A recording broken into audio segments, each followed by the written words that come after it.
Isang pamilyang wawasakin ng trahedya. Bakit nagbago po sa akin si nanay? Bakit parang galit po siya sa akin? Hindi pa huli ang lahat para bumalik tayo sa dati. Isang ulilang maghahanap ng pagkalinga. Tita, bakit po? Wala na tatay mo. Isang palaboy na maghahangad ng marangyang buhay. Bakit na parang ayaw na ayaw mo umuwi? Hindi naman nila ako mahal eh. Angeli, pumapayag na ako na dumito ka na muna sa akin.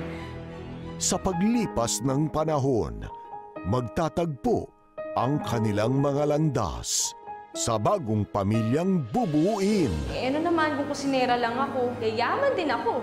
Hindi nakakaganda ang pagiging nega. Bakit hindi ka na lang kaya pumasok na cook sa bahay namin? Hulog po talaga kayo ng lang. You are a blessing to me. Anong ginagawa ng babae sa pamamahay na to? May puwang ba ang pag-ibig?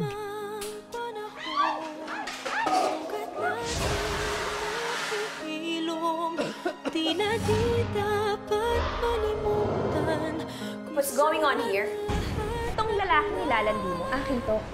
At hindi ako pumapayag na may kahati. Alam ko po kung saan ako lulugar, senyorita. Are you mocking me? Sorry po, ano po bang gusto niyong itawag ko sa inyo? Senyora Angeli? O iiral ang inggit? Diyan ka bagay, sa lupa! Porket mayaman siya, akala niya may karapatan na siya manapak na ibang tao.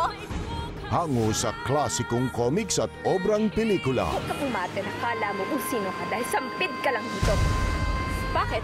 Pareho lang naman tayong pinulot sa lupa.